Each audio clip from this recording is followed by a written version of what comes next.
Good morning, adventurers, and welcome back to my chaos. This morning I woke up and I was like just moving a little bit slower, and I decided that I was going to kind of just put some things in order in my van because I have neglected doing so. And then yesterday I had to go to the store. So last night, whenever I pulled into the Walmart, I went inside and I picked up two items that I was in desperate need of: a new charger and some new Velcro. I wanted to get these things before I hit the road too far because, well, the charger I needed so that I could actually see my map on my CarPlay, and the Velcro I was almost out. So I decided just to restock while I was at this Walmart. And so this morning I am getting all of that together.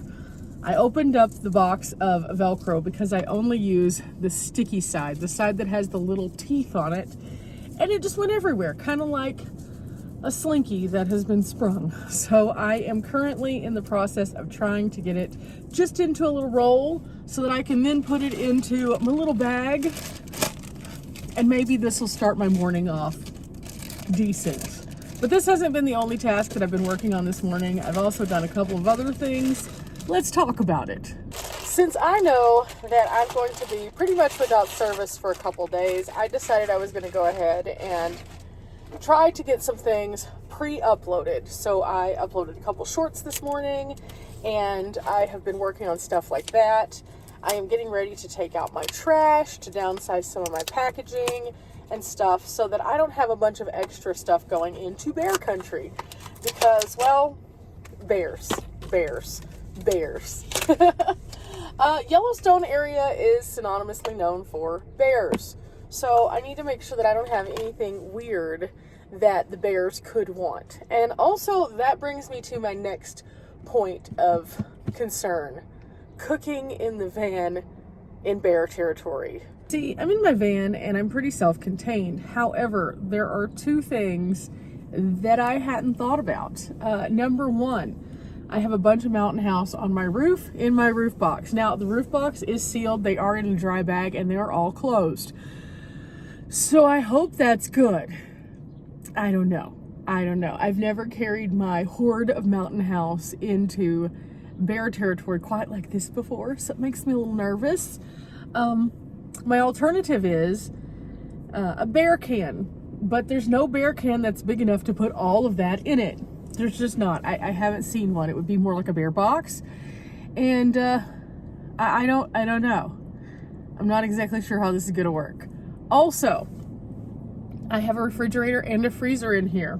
Now, I've watched various bear safety things, and some people say, oh, you'll be fine. And some people say, oh, the bear, if it's a bold bear, will try to get in your vehicle. I don't want that. I don't want that at all. So, I've been trying to figure out what to do. And most of my food is sealed. So what I think I'm going to do is just anything that is not sealed is not going to go with me. And then I'm just going to use like one Mountain House at a time, seal it, and then do something with it. And then I'm just going to eat Mountain House while I'm in Yellowstone. Now, originally I had intentionally planned for some great meals that I had already purchased the items for because I was like, ooh, this is going to be super good. Maybe not, considering there's been a lot of bear movement. For example, I had bought a wheel of brie, and I was going to have brie with pistachios and honey and apples. And I just realized that, okay, all of those things are pretty much on a bear's menu. So maybe not. So that's going to stay in the fridge, and I'll make that after I leave Yellowstone. However, yeah, this is going to be interesting. I should be fine. I've been in bear territory before. It's just this just feels a little bit different, you know? Fact of the matter is, it's probably nothing. I'll probably be fine, but I just want to be cautious. I also have my bear spray with me. I do not have a bear bell. I'm not going to be doing any super long hikes or anything by myself. But I think as long as I use common sense, I should be fine. In the meantime, I stayed in this jungle habitat of Walmart last night. They have this nice little tree area that kind of protected me from some of the sounds. And inside here, I have the Jackery is charging. I am, however, pulling in about 52 watts from the roof, and I'm at 75% on this one. It's just that freezer. That freezer is pulling quite a bit because it's been warm. I think if I were to take the freezer during winter, it would pull very little, but because it is like in the 80s and in some case 90s on this trip, the inside of the cab gets to be about 100, 110, so it takes a lot to keep it going. So that is something to note. If you want to have a freezer in your vehicle, it's going to pull a lot more power. I have enough power to give, so it's fine. I just kind of rotate through. So we're good to go, and realistically, I didn't charge anything yesterday. So considering I haven't charged anything in a couple days and I still have power, the solar panel on the top is doing me some good. Since I am going to rely heavily on the sun today to recharge that battery fully, today's song of the day is going to be Shine by Collective Soul. It's another 90s jam. I really like that one, and the guitar at the beginning really gets you going. So Shine. It'll be fun. I think that song's even been like redone by Dolly Parton, I think. I'm pretty sure. Yeah. So that's my song of the day. It's going to amp me up. I'm going to the museum again to finish up my filming there because it was just so big, so extensive. And then I have a few other things that I found that I may or may not do. It just depends on how I feel today. Of course, I don't want to push myself too much because I do have a full day tomorrow, and I'm going to try to wake up super early. So I'm going to probably just like not overexert myself today and try to get everything like just really in order for not having service. So for those who are unfamiliar with bear spray, this is the one that I have. It's a pepper powder bear deterrent. It has this like industrial sprayer, but the one that I got has a clip, so I can clip it onto my fanny pack or onto my pants, and it holds it like a holster. And so that way I can more easily and more conveniently take it with me everywhere. I think that that's the most important thing. I don't want to be rifling through things to get it out. We have touched on safety before here on the channel, but one of the things that I have not mentioned to you guys is that if something were to happen to me here in the van, I have a variety of different things that I could use. And while I have pepper spray and then also bear spray, I would prefer not to use those as my first line of defense, because ultimately in a confined space like this, it can blow back and make it just as bad for me as it would be for a bad person. So those are options. However, they're my lower lying options. There are still several rigs that are here at this Walmart. Again, this Walmart is super user-friendly for van life and for RVers who are going into the park. They understand that there's not a ton of spaces that you can stop off at before you get there. So this is a great resource, and as long as you are not just camping here forever, they do not care. For example, I was here yesterday. I left for the day. I came back last night. I parked in a different spot. They do not care. I asked a manager yesterday, and they said as long as you're not taking advantage, that it's fine.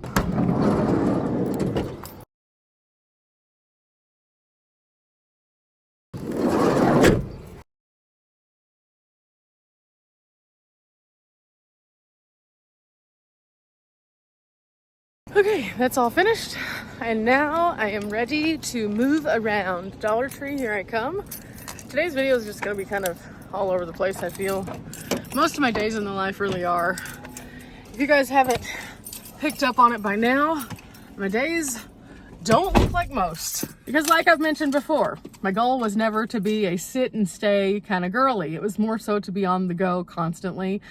And I have planned my trip since the very beginning as such. The very first trip that I took, I went on a 2-week road trip with my best friend Pam, and we went from Texas to California and back, stopping off at all of the big attractions, and we had one day for each thing, and it was fast moving, let me tell you. But that set the tone for my sense of wonder and how it works. And so every single day, my adventure path is filled with just virtual insanity.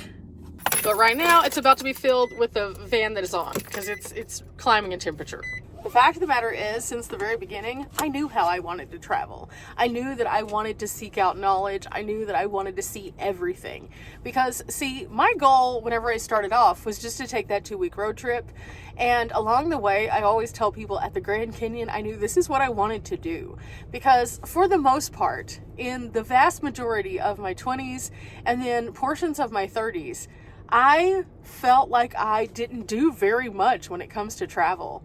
Whenever I was a kiddo, my parents would take me places, and I really enjoyed just going and seeing and adventuring, and not always having to break the bank or anything, but just getting something out of every place that we went. But as an adult, I kind of did the thing that everybody else does. I went down the more traditional path of I got married and I settled into a regular life, and we did not travel. My ex-husband did not like traveling whatsoever. And I don't speak about my previous life too much because realistically it doesn't really matter here.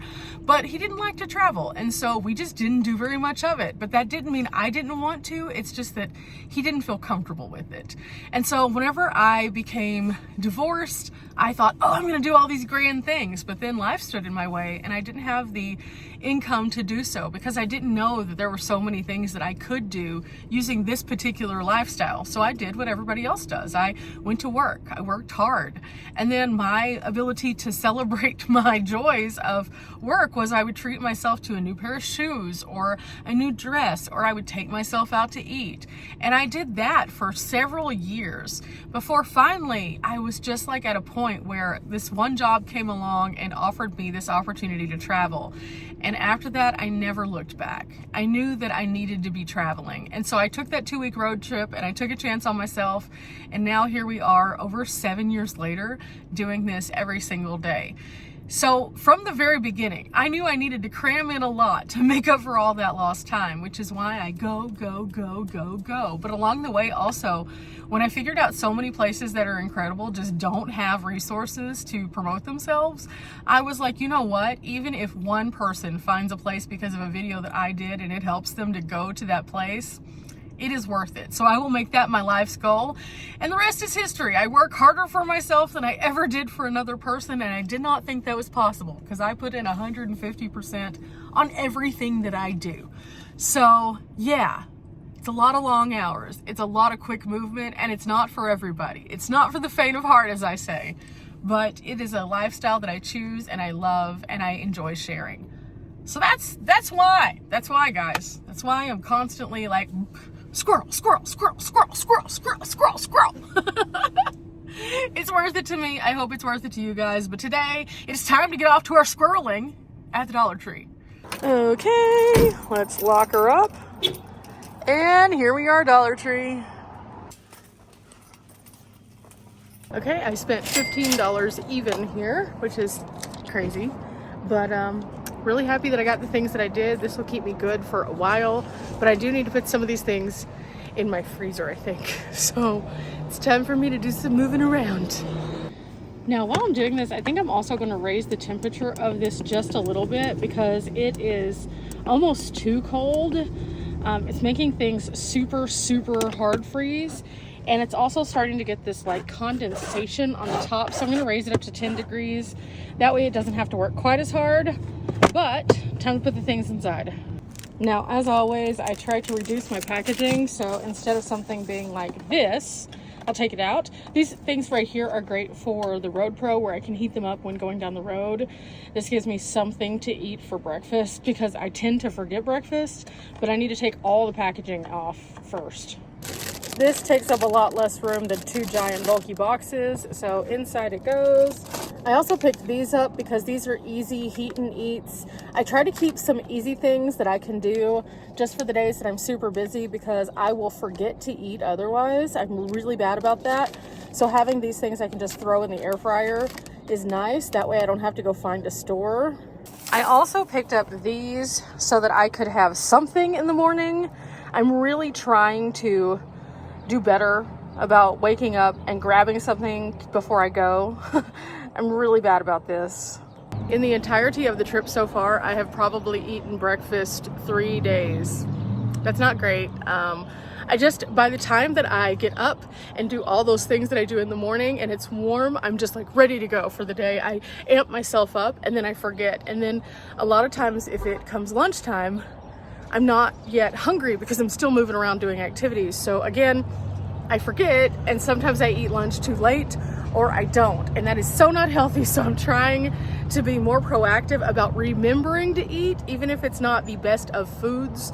sometimes it is better just to have something, and I am out of my Cheerios that I absolutely love, and no one seems to have them. So until I am able to find my veggie Cheerios, which are just my good grab and go, I'm going to at least give myself some options. Of course, anytime I get a bag, I turn it into a trash bag. So I'm going to hang this up so I can use it for trash.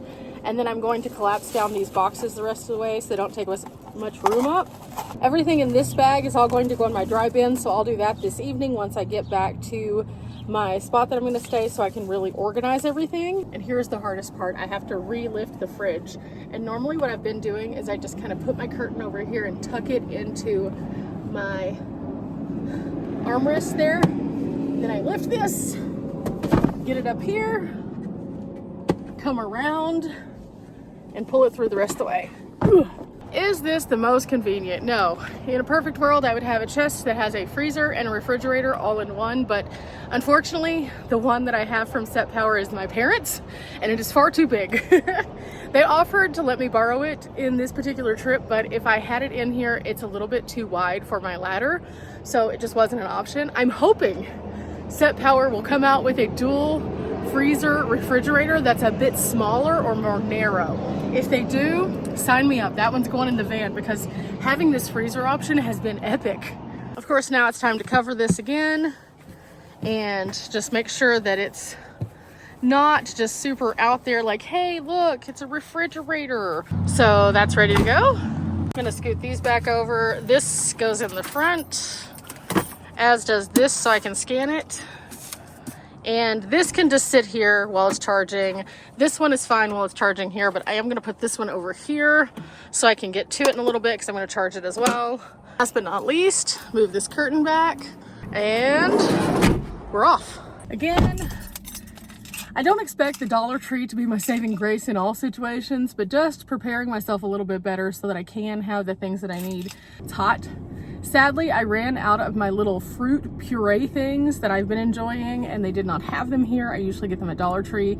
They had like the small ones, but those are like half a serving for an adult, and that's just not enough. I didn't want to have to consume 2 of them. So I'm just gonna wait until I can find the bigger ones. Okay, we're back.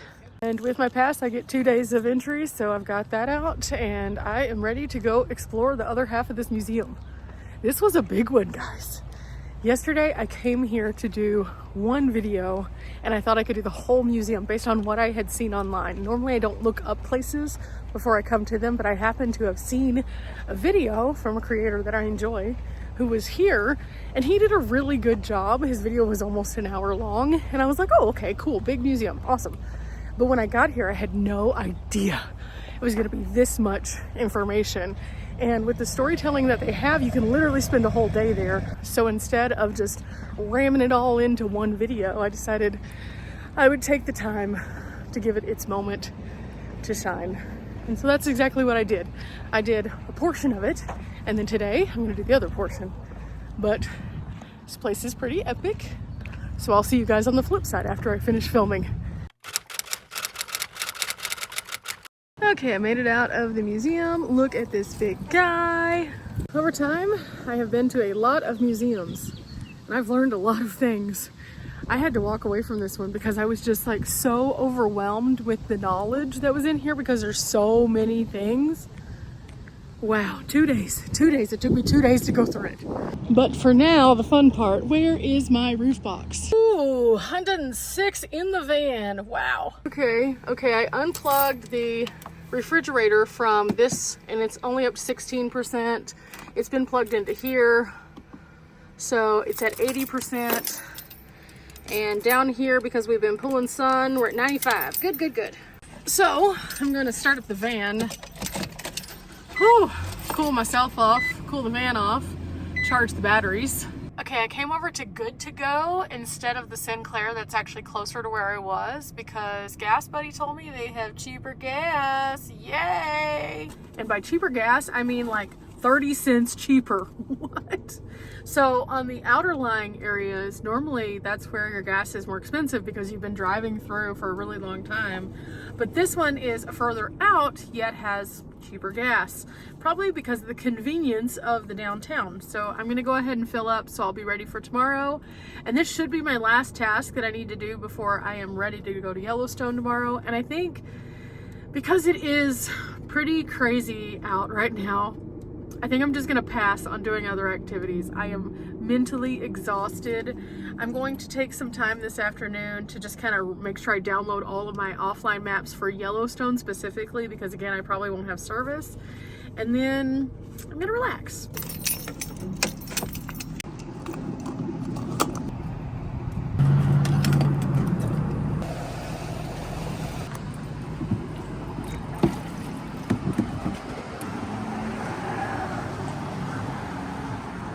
Okay, 27:39 and I'm good to go. Shedding a little bit, it's fine. I did the window, but it's still not great.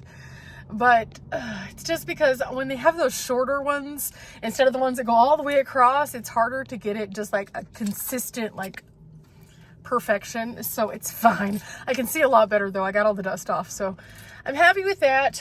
And now I guess I'm, for the most part, ready to go. Everything's good though. So with that said, remember guys, we're not here for a long time, but we are here for a good time.